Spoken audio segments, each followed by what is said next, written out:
going to go ahead and call this meeting to order. We'll start the workshop. We have a quorum of 6 members present, and we'll go on to C1, consideration, discussion, and possible action related to the 2016-2017 budget. Dr. Ely.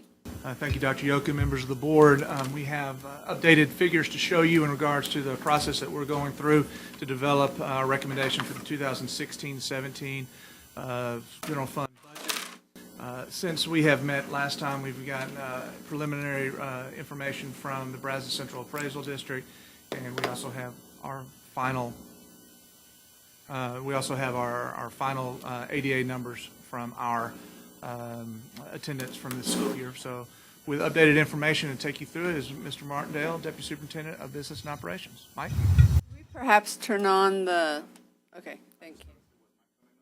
Okay, well, I apologize. I didn't see you frantically doing that.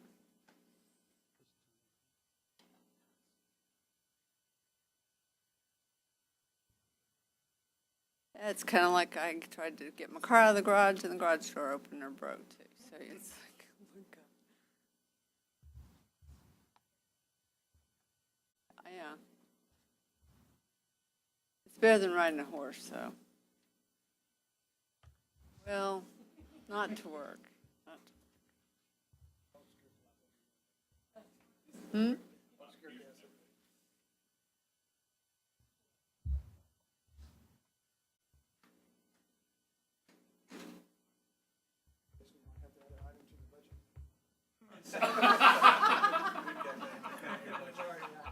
Exceptional. Is this like for emphasis for something? Yeah. You're on to it. Cool. Thank you. Thank you, Mr. Hutchison. Absolutely. See, this time I had the wireless mouse ready and actually turned on, so it was David's turn to have technology issues. Before we move into updated projections for this month, I just wanted to go through a few slides as to where we left things in May, the last time we met and reviewed some of our numbers. There'll be significant difference this time due to us finally having our preliminary values from the appraisal district. Again, as part of the process, we allowed directors, principals, those folks to make requests for new personnel earlier this spring, as well as exceptional items, those items that would fall outside of the regular operating expenditures. We ended up with a grand total of $5.4 million in requests that we reviewed with Cabinet. And if you remember when we discussed this last month, at that point in time, the values, the worksheet that we showed you, we had added or approved at that time $1.4 million of new personnel, and also had picked up $325,000 of those exceptional items, and we took care of those exceptional items, a number of them last month at the board meeting with current year funds that we projected to with increased ADA state revenue. Items that we had on hold at the time when we met last month were another $312,000 of new personnel, as well as we had identified $205,000 worth of exceptional items that we were sitting on in the month of May. When we did our initial run in May, our revenue components that we utilized were a projected increase in student enrollment, or ADA, of 3.75%, and a 6% increase on property values. That was a verbal number I'd received from the appraisal district early on. On the expenditure side, in May, we had utilized a 2% increase in salaries, did not account for any increase in health premium contributions from the district standpoint, since we had invested in between $800,000 and $900,000 last year in implementing the tiered system. We did have a 1% increase in supplies and materials, and of course there's that $1.4 million of new personnel that we had that I mentioned just previously. This was our worksheet from May. Again, Our projected ADA or increase of 3.75% over prior year or current year, 6% increase in local values, 2% pay raise or salaries for current employees, new payroll cost of $1.4 million, which showed us at a deficit of just a tad over $2 million. And if you remember, we also discussed our cash flow number out here on our fund balance as well, and you'll see this is toward the end of our presentation, so we can show our cash flow versus our fund balance. This is where we left things in May, not really having a whole lot of information and being very early on. We have much more information at this point.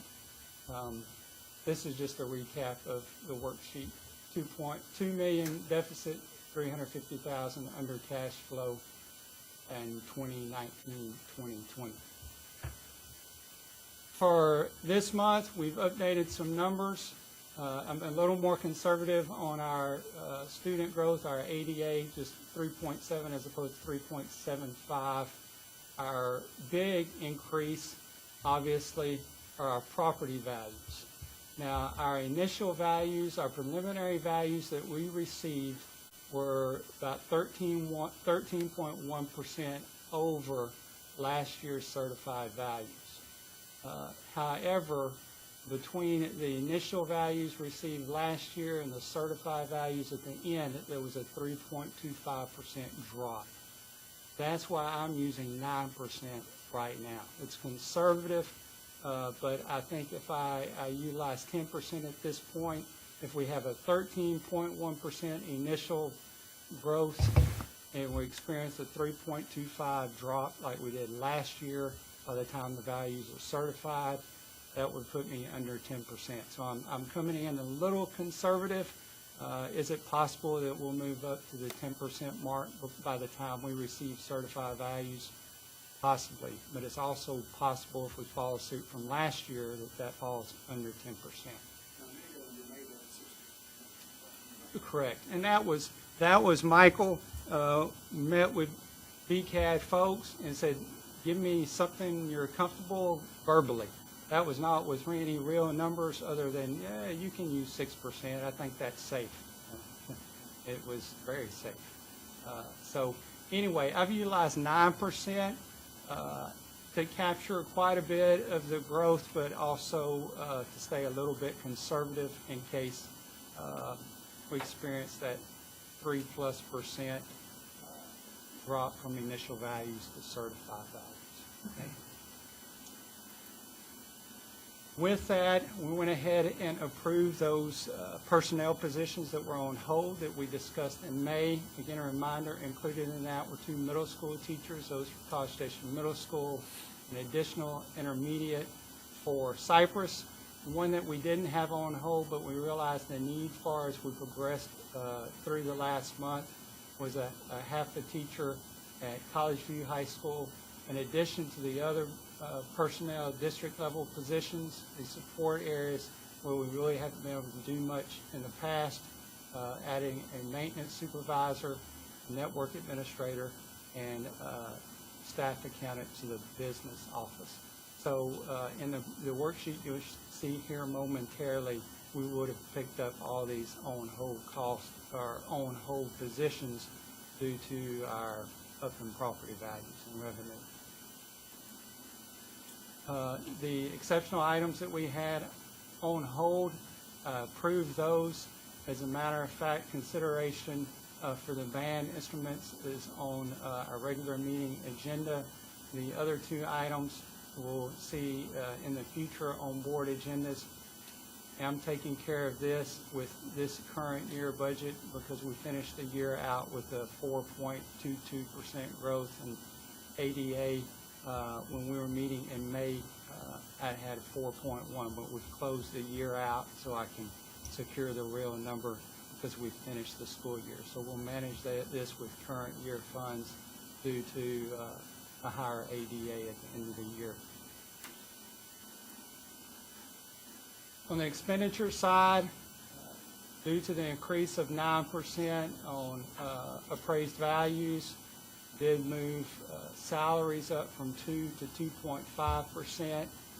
As you're all aware, for the last 3 years, 0.5 of those percents are not real gains to the employee, but are due to increased TRS contributions on behalf of the employees. So a salary increase of 2.5 is truly a net of 2.0% for the employee. You're familiar with, I shared the insurance premium increases with you in last Friday's transmittal. They were increases, but actually, I don't know if pleasantly surprised is good. I was expecting much worse. So we have held steady with not increasing the district's contribution on health insurance again, since there was such a large financial commitment last year to implement the tiered system, holding a 1% increase for supplies and materials, and this new personnel number includes those old on-hold positions that I just mentioned that we approved. Here's our new worksheet, 3.7 on the ADA. Here's your increased appraised values of 9%, 2.5% increase on salaries, 1.7 of new personnel for 16-17. Something where I forgot my pretty little arrow, but I'll point this out for you regardless. Did increase this number on capital outlay. I had that at $175,000, trying to build a little more capacity in that number so we're not having to rely on deferred maintenance and bond monies as much. So there's a little bit of an increase here as well. When you take into account the new revenue projections with the increased property value, 2.5% raise for employees, adding even more personnel than we discussed last May. This brings us at a bottom line of a deficit of $705,000. The cumulative effect, if you remember, we were beginning to fall below that 17.5% cash flow threshold in 2019-2020. We have turned that negative to a positive with this additional revenue, and even lowered that number the next year out. I give the board a few minutes to digest all the numbers. When you revised the ADA number from the close of this year, as you stated, what was the net amount that we had increased over what we projected? It's pretty small for me. It's our ADA was 12,210 and some change, and that is hidden. But what was it last year? I don't remember. Last year, you guys were over 6% gain. He means how many? I think you're asking how many ADA did we established. increase the exact number? Whatever if you subtract 4.22% from 1210, which is probably what you can't read there in the white column. That's what we ended up at. Again, ADA is all of our students and their average daily attendance. So, however many students we have in all the days that they come to school. We have over 13,000 students, and so our ADA is at about 12 too. So when we talk about percentages of property values and the possibility of it being greater than 9 and maybe as much as 10,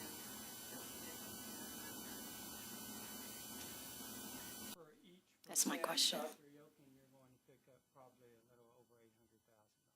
Okay, so we could possibly make that up with that. so if we got to 10, we would not have a deficit budget at all for this. It's a very real possibility, yes. Correct. The other thing, obviously, administratively, it's in our better interest to be able to make decisions on the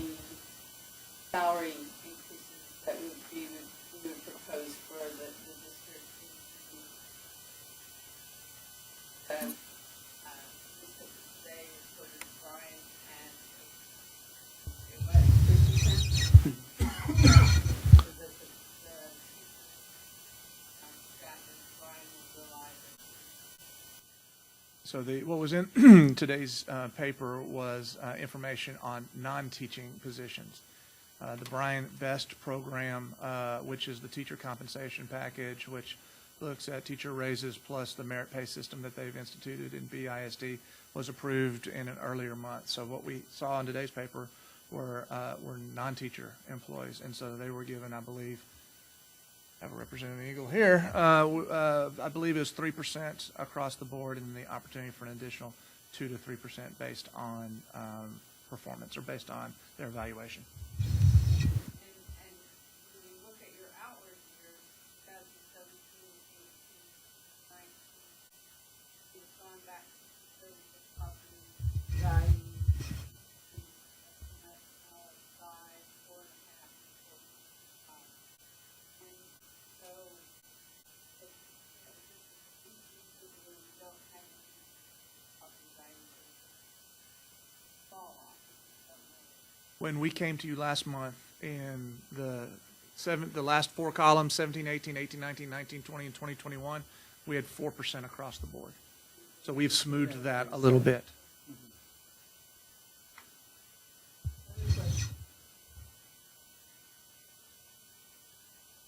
So I would like to talk. I would like to talk just about that 500,000 again, and that capital outlay. If you put your cursor there, you recall prior to the 2011-2012 school year, when the Texas legislature reduced Texas school funding by $5.4 billion, and we were reduced about $7 million in College Station ISD. We made a number of changes. One of the changes that we did was we had about $1 million a year that we had in that fund that we used for the maintenance and big maintenance project for our various school buildings. And so one of the things that we're trying to do is get that built back into the maintenance operations budget. We've been relying on our deferred maintenance through our bonds to tackle many of those major issues. So moving from 175 to 500,000 is an effort to do that. Where we ultimately end up at the end of the summer, I guess will be determined by a number of other variables there. But that's what we're talking about right there. We're talking about really our deferred maintenance in that area. Okay, and then the other thing, if I might, when it says the excess deficit, it says now that for the 2015-16, it's a negative 1.3, and it was adjusted 1.8 because we approved a negative what budget? For current year? You approved a negative 1.8. 1.8, and now it's down to 1.3. Correct. But do we know where that's actually going to end up? How close is it? I mean, because we still have June and July to go Well, through. we've got June, July, and August because we go from 9/1 to 8/31, so we still have some school startup costs. So we will see which budgets are underspent, and there will be some of that, and there should be some personnel some payroll costs that will be a little lower as well. So we are tracking that. We are hopeful that it will be a little lower of a deficit than that. Which will also help in the outward years. Right. We have captured. I'm sorry, Mike. You could say this better than I think we've captured the revenue now by the ADA in the upper there. So Right. So it's just the expenses. Our revenue numbers. It's just how much of our budgets will remain unspent. Correct. We've captured it on the revenue side. What we don't know is how the appropriations will come in for this fiscal year. So the 1.2 from a revenue side, and then whatever funds go unspent or designated for appropriations this year, we'll back out of that. Okay. Should we speak to no. Other questions? How about a comment? This budget feels better than we have in a long time. And I'm sorry that Mr. Harris isn't here for the yellow line, because I'm pretty sure that the yellow line is looking a little bit better. Oh, good, because we promised that we would. Take a picture and send it. Yeah, that's what we're going to have to do. But, I know that you typically are very conservative with your numbers. And so to me, that we're at 775 looks really good. for the first time that I can remember being on the board, wasn't really ugly. That's just kind of ugly, not real ugly, so, good job. Kara, I might could have pushed this a little bit more. What I didn't want to do was overestimate. And then we have a larger than 3.25 loss from preliminary to certified. And I'm concerned that it might, because there's been such a significant jump Right. in values. So it's hard to even look back too far with historical data because we've never had such a significant. Oh, no, I appreciate what you did. I think that it's exactly the right thing to do. I just think that I'm a little bit hopeful that that number could even be less because, It's very possible. yeah, just because I think you took it more than the 3.25, so. Madam Secretary, I had my board yesterday. Congratulations. Is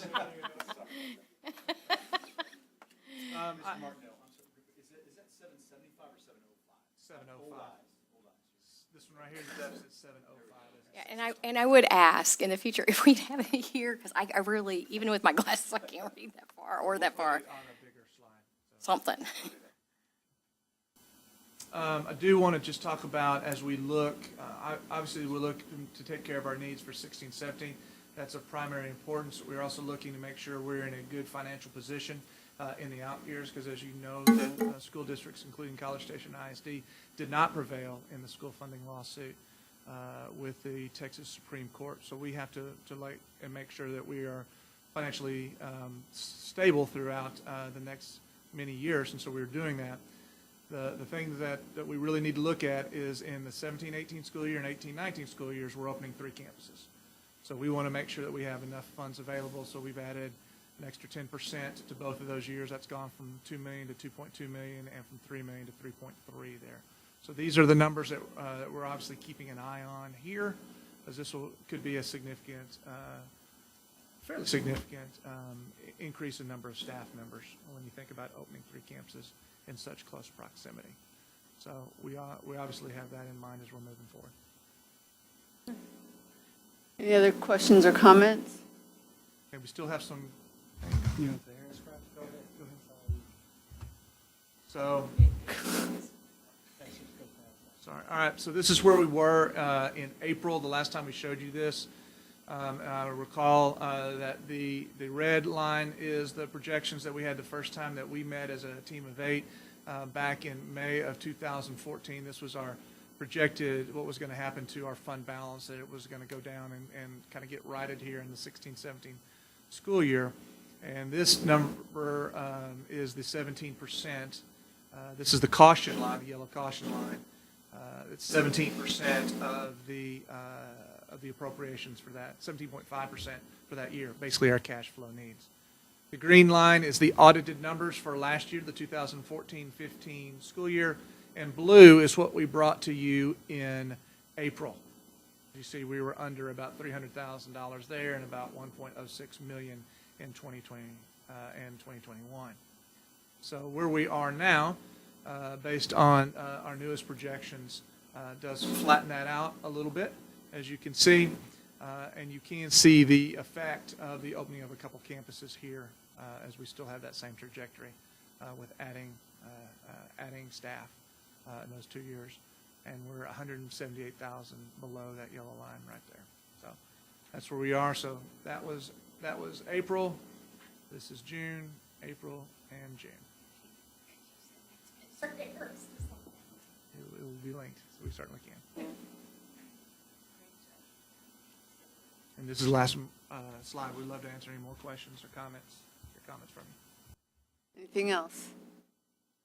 Thank you for that. That's a good way to start June off. Thank you.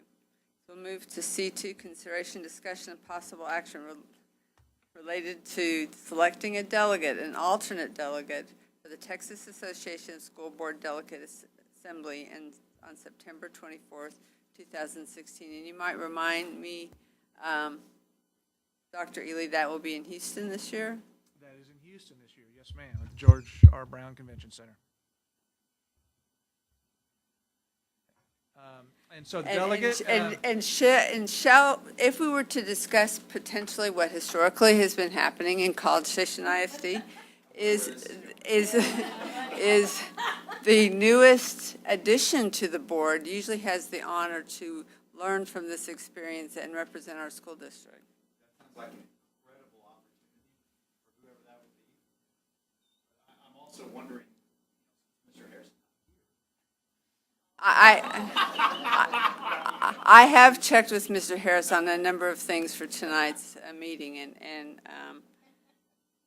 given that comment, Mr. Nugent, if you would be so inclined to accept this honor. That is the will of the board. Arkansas. If you don't do It's anything, in- thank you, I'll do alternate just in case. I'll make sure that. So We have to have a delegate and an so the Michaels will be, It goes downstream. yeah. The only good, the thing. Mine is. Mine is. I don't know if my microphone is on. I will say my light is green. So it'd be great if we could have this in the form of a motion and a second and a board vote. I move that Michael Nugent and Michael Schaefer represent us, College Station Independent School District, at the TASB delegation meeting. Second. All those in favor say aye. Aye. All those opposed? Any abstentions? Motion carries 6-0. Thank you so much, gentlemen, for that. That's two it's- outstanding sections we've had so far in the board workshop, I'd just like to say. And you get fed well. Yeah, so that's good. Well, all right, yeah. I Sometimes I misspoke. think food is. C3, consideration, discussion, and possible action related to the local school board policy update.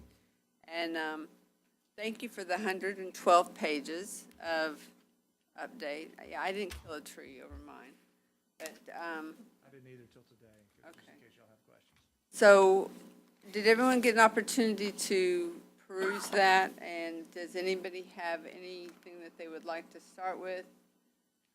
Concerns, questions? Can I give just a little preamble to this? Sure. This TASB board policy update is a little different than the ones that we normally bring to you.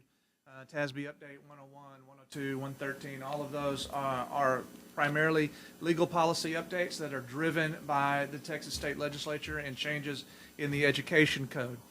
What we have done as an administrative team, the cabinet, and many other district-level administrators is we spent 2 full days with Amy Kadlacek, who is our TASB, Texas Association of School Boards policy consultant, and did a thorough review of all of our local policies. And when we say local policy, these are local decisions. Ours can look like other districts. They can look completely different. We can be silent on some things that other people talk about. So we spent those 2 days looking over those. We want to make sure our practice is lining up with our policy. And determine if we had any recommendations for changing in policy or if we needed to change practice to meet that. So as a result of that, TASB has gone back with this information and has come forward with this rather lengthy document. It is so lengthy because it shows the former, it's a marked up copy because it shows the former policy and any things that have been added or deleted. And so it encompasses a number of different areas from board relations to facilities to a number of areas. So this is what we've traditionally done is we've come with our TASB updates to a board workshop for any questions and comments. And if there's anything we don't know, we can get back to you. We anticipate bringing this to you in July for your consideration at the regularly scheduled meeting. So with that as a preamble. Okay, does anybody have anything that they want to address? Or I can, we can go around, or, I just had a couple quick, more questions as anything as I read through all that. That was very exciting to do. Why are we moving from a district-established sick pool to an employee-requested sick pool? is there a specific reason, or is that the way? So one of the great things about being a superintendent and having a team is we have people who work in this area more on a day-to-day basis. So I'm playing for time for Mr. Martindale or Chrissy, who can remind me. What? Or, I remember. Thank you. Could you remind me which policy this is? This is DEC local. As we reviewed the policy, this was a particular area that we realized that our practice was actually not exactly matching our policy. And so this was an opportunity to really have a conversation about what was most advantageous for our employees that are in need of extended sick leave. And so we adjusted the policy to really match that. So the district does not have a pre-done pool where people are donating at the end of the year sick time that doesn't get paid out. Okay. Okay. We have a pool, but it is not something that we participate in every year. You don't donate a day if you wish to participate every year. Okay. Or haven't in the past. Excellent. So DED local, the only thing I noticed as I was looking through there was, and I don't know if this has changed, it says that, normally, and Valerie, correct me if I'm wrong, in a corporate environment, even if you're dismissed for cause, you're still owed unused but accrued vacation time. And our policy states that if you're dismissed for cause, you do not get that vacation time. Is that normal? This might be worth looking into. My understanding is that's their money regardless from a legal perspective. So, In a corporate setting, you're exactly right. If you have accrued but have not taken, you are paid out for that, even if you were terminated for cause, because it's your money. You're talking about for cause, not the number of days that accumulate that we. yeah, no, I'm not worried about that. So the one thing I noticed as I was looking through there, it just said that you don't get that money if you're dismissed for cause, and I just want to make sure our policy is okay with what the actual legal requirements are. I don't want to say something that is, or for us not to pay that out when legally we owe folks that money. We do they bring it to us and then it's vetted by the lawyers at the Okay. So, And it could be there's just different legal But that burdens would be for one school we districts. might want to just target to be sure that they review that, because that could be a vulnerable spot that we might find ourselves in at some point. Yeah, so it was just something I saw. Is there a reason why we moved to allowing people to roll over vacation? We've always allowed them to roll over. Okay, so the policy just didn't match practice. Let's see. First day they're going to. Is it actually vacation, or are they personal days, sick days, or is Okay, it one? so used to be you had state days and local days. Some were sick and some were personal days. So now leave, as it is, we're not talking about vacation, but we're talking about 11-month or 12-month employees who work year-round. They have, or even our teachers who work 10 months, they do have leave. They have discretionary days and sick days, which are all rolled together in leave. Those state days, you can continue to accumulate and accrue, and they stay with you as you go from district to district to district. So we've got people in this district, I'm sure, with over 100 days of that type of either personal or sick time. What this is talking about is vacation. Right. And vacation is offered really for only 240 and 260-day employees, or our 12-month employees. So if you're an 11-month employee, you have a full month off. If you're a 10-month employee, you've got the 10 weeks off in the summer. Okay. But it used to be, so for those people who are 12-month employees, I assume it's administration, maintenance, that kind of stuff. So we're now allowed, it looked to me, reading through, the previous policy said you could not roll over vacation days, but now. Practice is that we have done this for years and years and years. And Okay. if you're a 0 to 10-year employee, you can roll over twice your annual allotment. Okay. So your annual allotment's 10, that means you can roll over 20. Okay. If you're 11 years or greater, your annual allotment is 15 vacation days. Right. So you're able to roll over that many, double the allotment. Okay. So, So it's essentially just making explicit something that's already, correct. We are making policy match what our practice has been. okay, excellent. And the only other thing I saw in there, so this will be my last one, it was EIC and the calculation of GPAs. Is this a change, or is this something that, I guess, I don't, maybe I was just never realized that a 90 is officially a 3.0 on the scale. And I just didn't know that. I mean, so I didn't know if this was a change, or this was just something that we're making explicit because it wasn't in there to begin with. So when you go to bottom of page 1 of 5, top of page, and almost all of page 2 of 5, Yes. when you see Tier 1 and Tier 2 classes, the only changes that we have made are we are making the change to line up with our practice, which is if a student does not make a 75 in a class that is a weighted class, a 5.0 weighted class, then they do not get the extra 1 grade point, which is something we've been doing for a while. Okay. So if you have a 74 in a Tier 1 class, which is a 5.0 weighted class, you get 1.4 grade points. If you have a 75, you get 2.5. Okay. So that is how we've been doing it. One of the reasons we also wanted to address this was in anticipation of the opening of College View High School. And so we do have a little bit different set of rules for College View because College View will not have honors, advanced, or pre-AP or AP courses there. They will be all on level. So that means every course that that will be there will be on the Tier 2 or on the 4.0 grade system.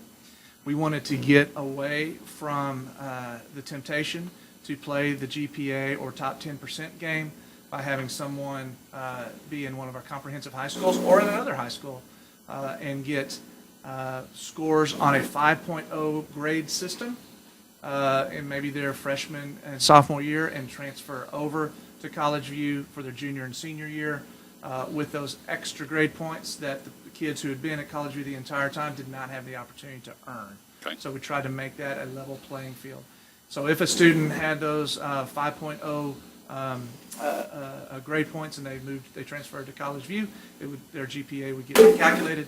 If they, for some reason, wanted to move back to one of our comprehensive high schools that they were zoned to, it would get reconfigured in the way that its GPA is configured for Consol and College Station High School. Okay. Excellent. Thank you. That's all I have. Mr. Schaefer, okay, the only two that I have written down is when it talks about the utilization of lockers at the high school and how you're responsible for anything that's found in your locker. Can you give me a citation? No, because I didn't print it out, and that's why. I would guess like F something. Huh? Yeah. So my concern there is we don't require high school students to get a locker, correct? So does that need, as a parent reading through that, somehow I think it needs to be clearer that your student makes a choice to take a locker or not. If you've done it before, you know that it was a choice and that you signed the thing saying, I'm not getting a locker, but I don't know that when you're reading through the policy handbook that's clear. Because what if I got a locker, I didn't use a locker, somebody else noticed I wasn't using my locker, they used my locker for illegal purposes, and then then I'm, based on the way this is written, I'm responsible. And I understand that, but I do think it needs to be clear that that student made the choice to take a locker or not to take a locker. Does that make sense? Yeah. And the only other one, That's FNF, by the way, I found it. I knew it was an F something, sorry. I didn't write it down well. And then Mr. Harris sent to me GKD, and it has to do with the grounds usage. And how we have a approved group of individuals that can use our facilities, but what can we do to explicitly state that things like the football field are not available for powder puff or for sorority use for practice during the time period when we are going to be playing football? Because if you recall, particularly over at the George Bush area schools, we have college students that think that the school district provides these open areas for them to have an opportunity to, practice. And that then becomes a negative for our own students. Well, this will be a bigger issue after they build a brand-new track and field stadium at A&M, because they're getting rid of a lot of open fields. Well, they're just moving them further away. They're gonna Are they rebuilt? They're gonna, not that I know anything about track, but they're going to take the number of intramural fields that they use to build the track, and they're gonna Move them over. move them over, but they're just gonna get further away, which is gonna make our school grounds more attractive for people who live in the George Bush area. Yes. Okay, so I'm going to talk a little, give a little bit of background in regards to this issue. Prior to getting any type of artificial turf at Consol at that time, which was the first place that we had turf at our stadium, prior to that time, we allowed anybody from the community to come up and use our tracks and walk our tracks at A&M Consolidated High School. And they were able to use our tracks at our two middle schools, and to the extent that they could get on a track at an elementary school as well. With the financial investment of the turf that we put on there, we closed the opportunities to have our community members walk on the tracks at our high schools because of the turf that we have down there. So we have those locked up. And we still want to be good neighbors to our citizens and fellow citizens, College Station ISD. And we do open up our school facilities that are not being in use and you can see that on page 3 of GKD Local. We do allow school buildings and grounds to be used when they're not being used by district activities. And so what had happened with the situation, so people can come up and walk on our tracks just about any time that it is open. The problem that we had was people coming up after it rained and messing up a field, not using the track, but playing football on a muddy field and putting ruts in it and making it more of a safety hazard for our students who are actually using it during the fall to play football. And we're talking about, at this time, it was at A&M Consolidated Middle School. So we addressed that with signage forbidding people to be on the field and through increased supervision, both of campus staff, district staff, facilities people rolling by to make sure that people aren't using that, and being more forthright when we see people using those fields, making sure that they exit at that time because it's been posted that they're not open for non-school use. So that is how we have handled that aspect of trying to keep folks off of our field and making them a safety hazard. Now, if you would like for us to look at this, or if Mr. Harris would, to put some different wording in here, we can perhaps look at what that might look like from a policy perspective. Well, I would just ask that you review that area to make sure that what is there is what is in practice. Because I have to be honest, I asked him to give me his little list of things. That was what he sent me, and I glanced at it, but I did not read through to ensure that what you just described is actually the verbiage that's there. So if you would just do that, I'd appreciate it. Absolutely. Anybody else?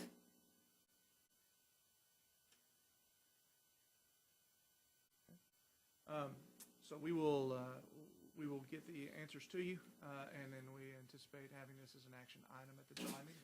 Okay. Without anything else, I think we'll adjourn until the meeting at 7. Thank you.